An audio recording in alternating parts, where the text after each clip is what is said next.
Lieutenant general retired फैज़ हमीद के खिलाफ court martial की कार्रवाई शुरू कर दी गई।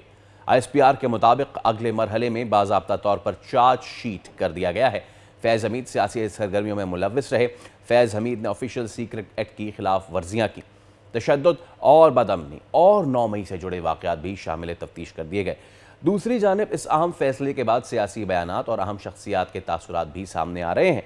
सेनेटर फैसल वावडा कहते हैं कि फैज़ हमीद को चार्जशीट किया गया है तो बानी PTI कैसे बच पाएंगे। PTI वाले समझते थे फैज़ हमीद हमें बचा लेगा, हवारी भी शिकंजे में आएंगे। MQ में रहनुमा मुस्तफ़ा कमाल के मुताबिक फैज़ हमीद के कोर्ट मार्शल के असरात आगे नजर आएंगे।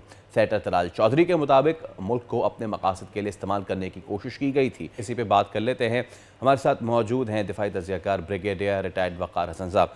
वक़ार साहब, गुड मॉर्निंग। आई होप कि आप ठीक ठाक होंगे, खैरियत से होंगे। सर, सबसे पहला सवाल ही यही है मेरा कि ये जो तमाम तर वाक़यात हुए हैं इसको कैसे देखते हैं। एक बहुत अच्छी बात यह कि फ़ौज में ख़ुद एहतसाबी का अमल हम देख रहे हैं। जी बिल्कुल, फौज ने पहले भी आई थिंक जहाँ भी डिसिप्लिन की खिलाफ वर्जी हुई या इस तरीके से इन्वॉल्वमेंट रही या ऑफिसर्स की, इस पे आई थिंक अकाउंटेबिलिटी का प्रोसेस जो है वो जारी रखा है। इसकी पास हिस्ट्री भी है। आई थिंक 1947 से ऑनवर्ड देख लें, जहाँ कहीं डिसिप्लिन में झोल नजर आया या खुदा ना खास्ता अगर कोई साजिश का आंसर था तो उस पर बड़े बड़े सीनियर रैंक्स को भी सजाएं हुई है। तो एक तो आई थिंक अगर 9 मई को भी आप देखें, उसके फौरन बाद जो इंटरनल अकाउंटेबिलिटी का सिस्टम था वो मोशन में आया और उसमें काफी सीनियर लोगों को भी घर भेजा गया, फिर उनका ट्रायल भी हुआ। तो ये वाला आई थिंक इस लिहाज से सिग्निफिकेंट है कि जनरल फैज़ हमीद जो है ये ISI के सरबराह है। साफ इसमें जिम्मेदारी फिर आपकी उतनी ज्यादा बढ़ जाती है, बिकॉज आप पूरे मुल्क की जो सिक्योरिटी है उसको देख रहे होते हैं, आप एडवाइज करते हैं प्राइम मिनिस्टर को, मिलिट्री को, और इसमें चाहे बैरूनी खतरात हो अंदरूनी हो, और अगर आप हिस्सा बन जाए एक ऐसी मुहिम का जिसके अंदर खुदा न खास्ता आप स्टेट पे असॉल्ट करें या आर्मी की चेन ऑफ कमांड को अंडरमाइन करें, तो फिर आई थिंक उस पर डेफिनेटली फौज ने एक्शन लिया है। फौज को खुदा न खास्ता वीकन करना, आप देख लें अभी जो सीरिया में हो रहा है, इस वक्त आर्मी नहीं है वहाँ पे, कोई समझ नहीं आ रही। इराक के साथ क्या हुआ, लिबिया के, तो ये आप आई वुड से कि एक घिनौनी साजिश थी जिसका वो हिस्सा बने और फिर उसी लिहाज से उनका ट्रायल हो रहा है। तो मेरे ख्याल में ये एक लिहाज से अच्छा इकदाम है, बिकॉज आगे के लिए भी एक हायर बार सेट कर दी गई है कि कोई भी कानून से मुबर्रा नहीं है। अच्छा ब्रिगेडियर साहब, देखने वालों को बताइएगा प्रोसीजर क्या होता है, किस तरीके से कार्रवाई आगे बढ़ती है। जिसमें अगर आप थोड़ा इसको रिलेट करें आसान ज़बान में, जिस तरह पुलिस किसी को लेट से पकड़ती है किसी मुलजिम को, और फिर आपने देखा कि उसका FIR होती है, उसके बाद इसका मतलब पहली इन्वेस्टिगेशन, फर्स्ट इन्वेस्टिगेशन रिपोर्ट बनती है, जो शवाहिद इकट्ठे किए जाते हैं, फिर जो है उसका चालान पेश किया जाता है अदालत में, अगर प्रूफ हो फिर ट्रायल होता है। तो उसको प्री जनरल कोर्ट मार्शल जो है इसमें बिल्कुल वही प्रोसेस है कि पहले एक उसकी कोर्ट ऑफ इंक्वायरी हुई होगी जिसके अंदर सारे शवाहिद इकट्ठे किए गए, फिर एक पूरी समरी ऑफ एविडेंस रिकॉर्ड होके आप कन्फ्रंट करते हैं जो अक्यूज होता है जी कि ये आप पे लिस्ट है इल्जामात की, और उसमें फिर उससे मेनली पूछताछ वगैरह की जाती है for let's say proceeding further.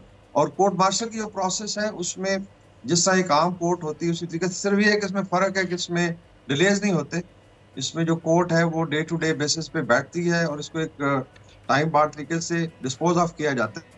सकता है जी कि आज वकील छुट्टी पे है तो आज जो है वो लेट्स से एक्यूज बीमार है या जी फलाना विटनेस नहीं आया, तो उसमें एफर्ट होती है कि इसको जल्दी कल्मिनेट किया जाए।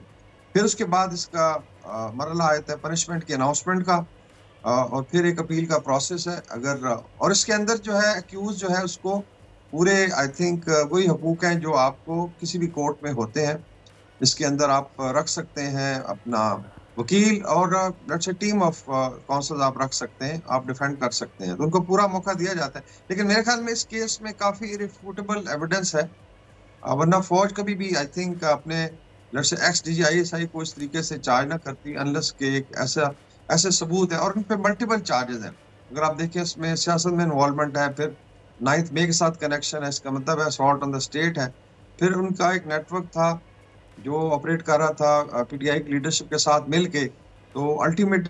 कार साहब आप कंटिन्यू कीजिएगा क्योंकि टेक्निकल ग्लिच की वजह से आपकी आवाज़ भी कटी। दूसरा एक सवाल ये भी है, फ़ौज जो है दो टोक कह चुकी है कि सियासी मदाखलत जो है ना हम करेंगे और ना मदाखलत हमारे इदारे के अंदर हम किसी तरीके से बर्दाश्त करेंगे ना।